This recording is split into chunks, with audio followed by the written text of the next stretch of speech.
more than 100 unique styles of beer, each with their own set of ingredients, process, guidelines, history, and experience. If you're a beer lover, an industry leader, or somewhere in between, a better knowledge of beer style will improve your life and your work. Welcome to A Sense of Beer Style, essential beer style training for those who want to lead in food and beverage. I'm Julia Herz. And I'm Jeremy Storton. We're advanced Cicerones, beer judges, home brewers, and we're excited to guide you through the vast and wonderful world of beer styles. Well, hi, Julia. Welcome back, everyone. Hey.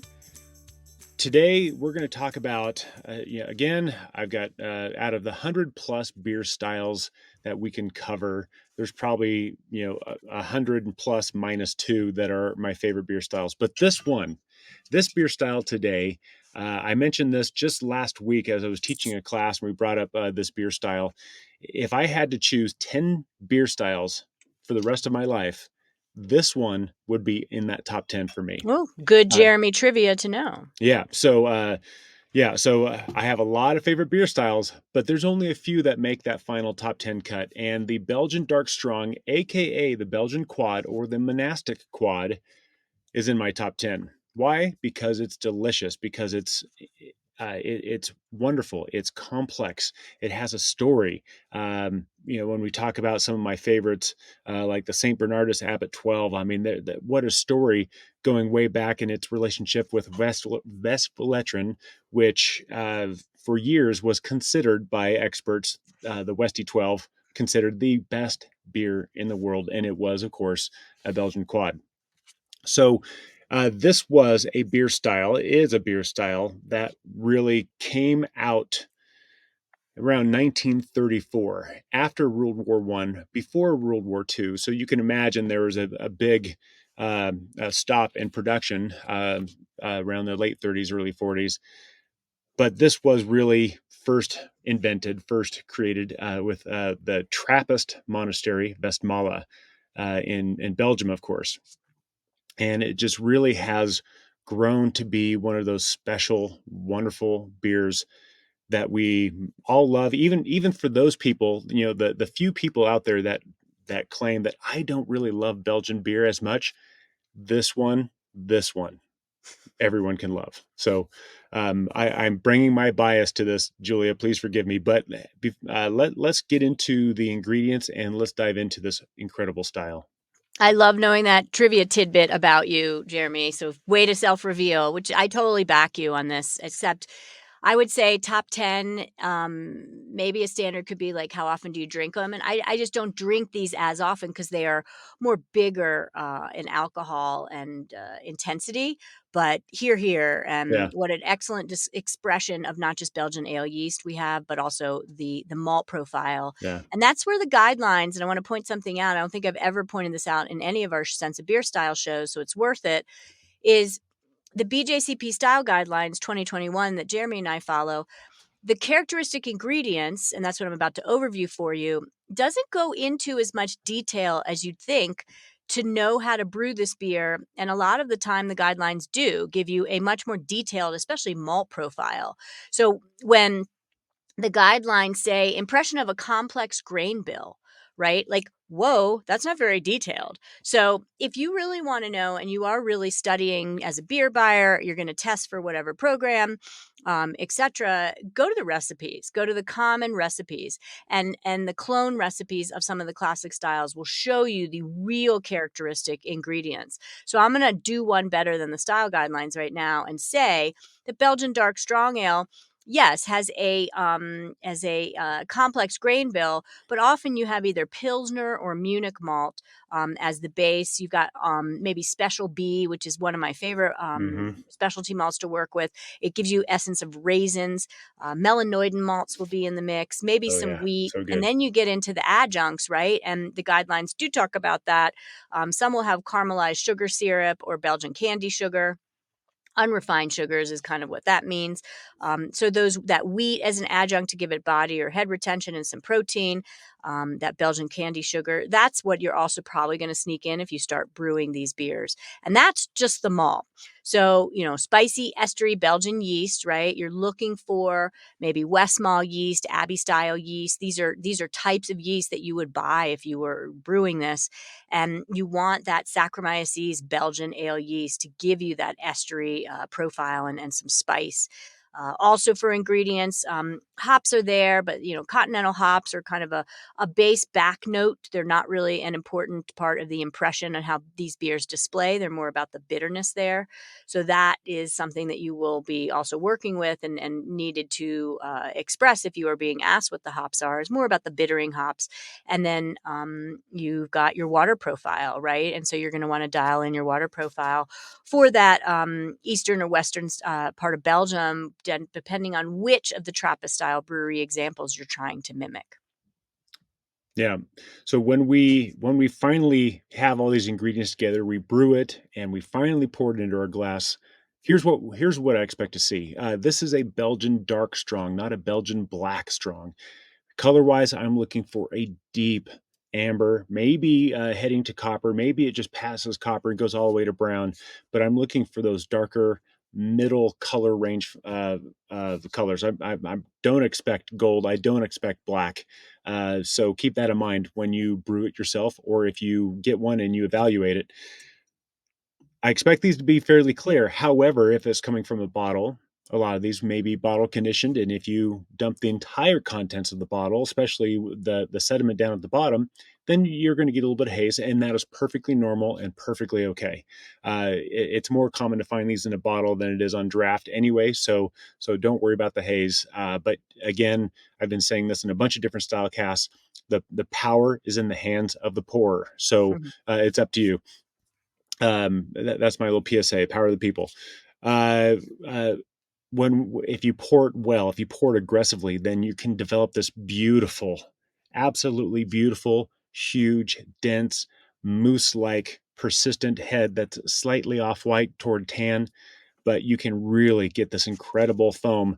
But again, it depends on how you pour it. If you pour it very silently, then it's up to you. And you can see it. If you're watching this, you can see it on the video. Julia is making the sacrifice to show you what it can look like. It's beautiful. If you're listening, then I just gave you a description of what we can expect. But more importantly, let's get into aroma. So aroma from the beautiful display of appearance, and there's red hues here. It's always hard to watch on a computer screen, but if you were to put light through this, Jeremy's absolutely right. It's dark but not black, right? Dark brown with beautiful red, ruby, copper highlights shining through. And so on aroma, as I said earlier, it's about the yeast and the malt in the expression. The yeast, you're looking for phenols that are mentioned in the guidelines, not to be clove, but possibly vanilla, black pepper. You got esters that are those fruity esters. And I think the esters fall into and bridge to the malt display and expression. So you've got this essence when you smell these beers of raisins, figs, overripe plums, dark cherries, right? I always talk about these beers in terms of, say, Dr. Pepper soda, kind of that's what comes to mind.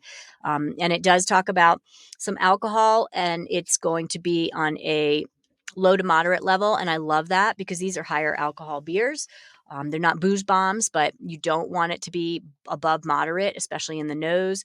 And it's mentioned a rose-like character, and I think that's very well described, but not solvent-like, not fusel at all.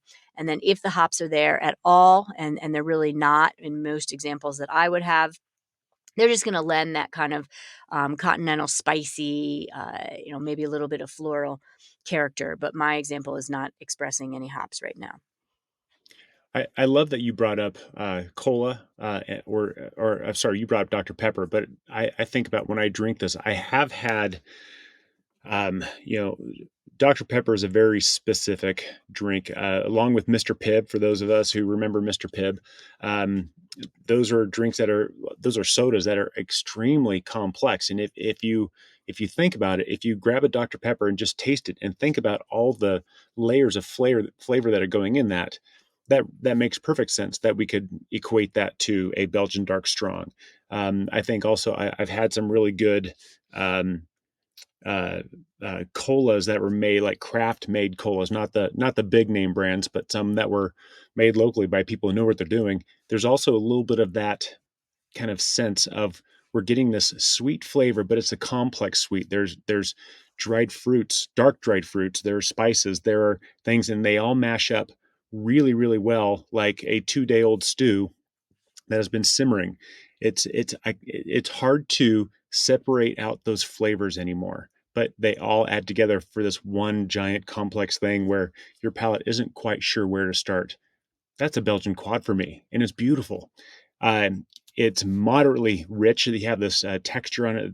We'll talk about texture with mouthfeel, but you have this richness that comes out of it. It's complex. Because it is a Belgian beer, we'll talk about the numbers in a little bit. It's moderately dry to moderately sweet. This one doesn't attenuate as much as the single, the double, or the triple. So there is some residual sweetness in the finish. That alcohol that pops up. This is the strongest out of the single, double, triple, quad. And that's kind of what those names signify, is just the strength. This is the strongest, but it doesn't taste like it's going to knock you on your butt. Careful, it might, but you get that flavor of that alcohol that's really well integrated. It's smooth, it's harmonious, it's balanced, and it's wonderful. One note I want to mention about these is if you taste a Trappist version of these, they're going to tend to be, on average, tend to be a little bit on the drier side. If you taste a secular version, I've noticed they tend to be a little bit more on the sweeter side.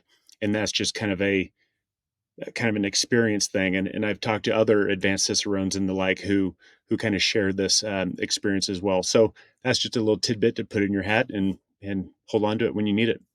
How about mouthfeel? Let's round it out. I love that tidbit to hold on to, and I've seen that in examples that I have experienced. So great one to document there, Yeah. and falling into the mouthfeel, and you kind of touched upon it on the alcohol level. It's a smooth but not hot alcohol warmth. It is warming though. Look, Jeremy, right now we're recording this on one of our precious weekend hours to give to our sobs, not snobs community. And I'm in Colorado, hiding in my basement here, but outside it's cold. It's actually rainy here and snowing in the mountains. And we have a fire going upstairs. It's one of those kind of getting out of the winter into spring days that just, this beer right now is perfect for the weather and the way I'm experiencing it. And so it's warming my gullet and insides as I drink it. And then I'm also getting a sense of dryness, even though it's got a higher final gravity. So the higher ethanol is not burning, but it's warming. The dryness is refreshing. The sugar and residual sugar is not dense. So it's firing in all cylinders on the right type of beer for the moment. And often to determine that is not aroma and flavor, but it's the mouthfeel, it's the weight. And so I like this quad, Belgian style dark strong ale right now for those reasons. And the body is displaying to me kind of medium. It can be medium light to go drier, to medium full. It's in the middle range there. Yeah. And it is a classic mouthfeel expression of a Belgian dark strong. So when we get to style comparison, we obviously this is going to go toe to toe with its younger sibling, the Belgian double. But this is not only is it going to be stronger, but it's not going to have quite the phenolic presence that I expect in a double, or that I'm looking for in a double. But it'll have a lot of that similar flavor overlap of that dark dried fruits and the graham cracker and all that sort of stuff. But the quad will just be that much more so, that much stronger, and that much more rich, that much more intense, without the phenols rising in step as well. We're looking this as if we want to compare it to a triple, we could. Although the triple is lighter, it's going to have a little bit more phenolic presence, maybe a little bit more hop presence. But the triple is not going to be as strong as this one as well. Some people consider this the Belgian barley wine. Well, strength-wise, sure, we're in that range, and we'll talk about that with the numbers in a minute. But this isn't a barley wine. This isn't that same type of thing. There's a lot of overlap, so I get that comment. It makes sense. and even an aged version of this would probably be delightful. So I'm not going to argue against that, but I don't get that same impression. So how about the commercial examples? These are always fun. They are fun, and based on most countries that you might reside in, you will be able to find many of the classic examples listed in the guidelines. Shield Extra Bruin, Boulevard, which is actually out of the US, the Six Glass, which frankly I haven't had. I should seek it out. Chimay Blue, which I happen to be drinking right now, that's in my glass if you're watching us. Roquefort 10, St. Bernardus Abbot 12, and you can find these, and Westhoverland 12, which is really where the style got created along with Chimay and Yeah. those that followed. So classic examples are not always guaranteed when we overview style guidelines, but you can definitely find these if you seek them out at one of your better beer providers. Yeah, and I will say I have had the Boulevard, the Six Glass. It is good. It's actually really wonderful. But just the name of that beer also has a really wonderful story, the details of which have escaped my brain while I'm sitting here on air trying to tell everyone about it. But go look it up anyway. It's based off of a short story, and it was kind of looking into humanity through the glass of a beer. So go check it out at your leisure. And I Let's would jump in just for trivia, and I'm looking it up now, is that my guess is that the Westhoverland 10 and the St. Bernardus 12, oh no, Westhoverland 12 and St. Bernardus 12 are those alcohol levels. It could also be maybe that's the volume that it's served in a bottle. But that's something to note, is that 12 is a common number tied to this, but Roquefort has oh 10. yeah, So yeah, Roquefort is 10% alcohol. Probably something that our listeners should let us know about, and we will research too. yeah, and especially you mentioned Rochefort. I believe the 8 and the 10 are considered a quad. Definitely the 10, and I'm Yeah, almost you're certain the right, 8 you're is right, as you're right. well, Yep, which yep, yep. which is interesting. And I have not taken the time to compare the 8 and the 10 side by side to see the difference. Maybe one of our listeners knows, and they can chime in on YouTube or on the podcast and kind of share their thoughts. But getting into the numbers, let's start with the original gravity. We're looking at starting gravity somewhere between 1075 and 1110. The sucker is strong, everyone. That's going to put us, excuse me, that's going to put us in a starting Plato of 18 and a half to 27 and a half as well. When we get into the final gravity, we're looking at 1010 to 1024. There's body in this Belgian beer, everyone. You should have some residual sugars. This yeast loves to attenuate, but there's so much there that at some point it's just like, all right, I've had enough. Party's over. I'm going to go to sleep now. And there's still food left over on the table. It's one of those kind of parties in this beer style. So if you're in a final Plato, we're looking at 2.5 to 6, but there's still some body in this thing. That's going to put us in an ABV of 8, from 8 to 12. That's the same ABV for the barley wines, either American or British, and the wheat wines. So we are in big alcohol territory with this beer. And that's probably why people compare this to barley wines, because it hangs out with big beers in this category. So when we get to the IBUs, because this is a bigger beer, we can expect maybe a little bit more in the IBU category. 20 to 35, it's not a lot. It's there just for a preservative, just there for balance, but we're really not going to taste it. When we get into the color, SRM, we're looking at 12 to 22.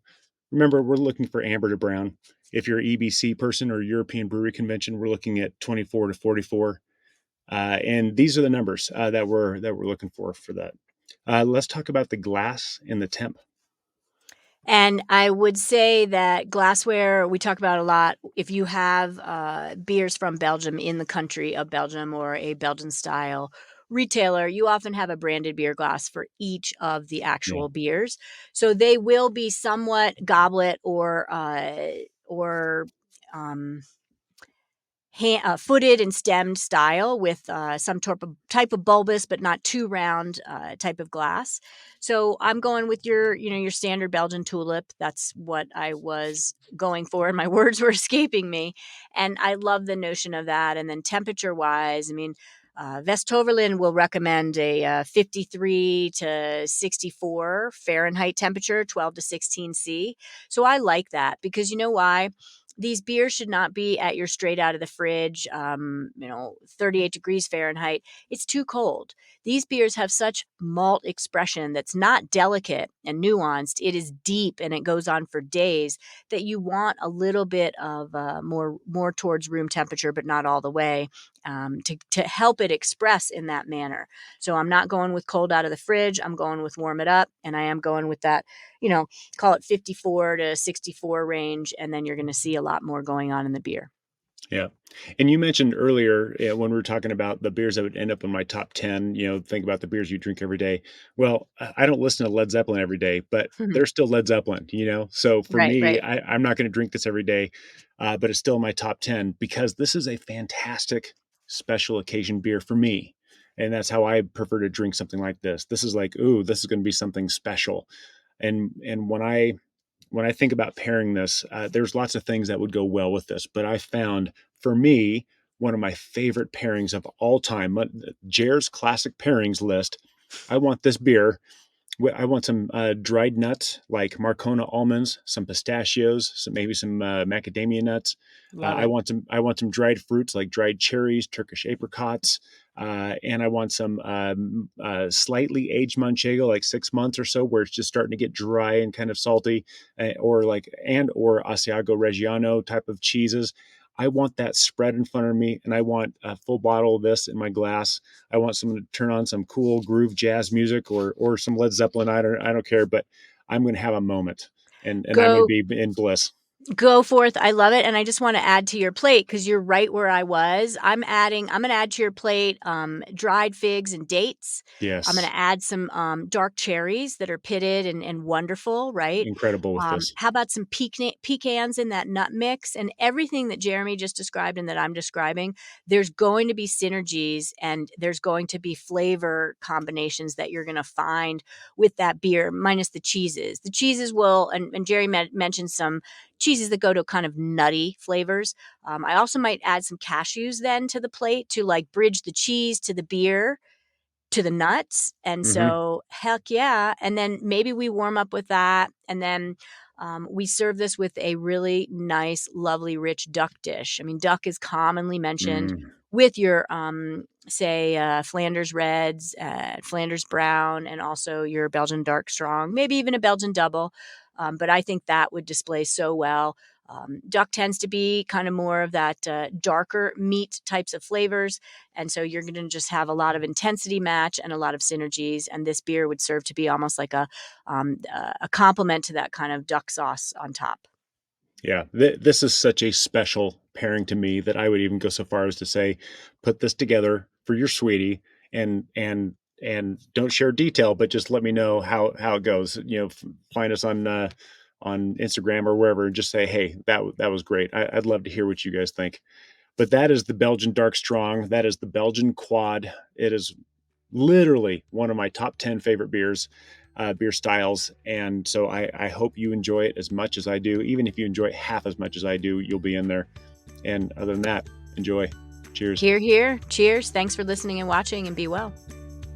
Thank you for listening to A Sense of Beer Style, the essential beer style training for those who want to lead in food and beverage. With advanced Cicerones, me, Julia, and me, Jeremy.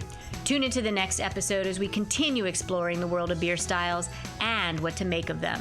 We encourage you to listen to the prepisodes to build your foundation and better understand beer styles.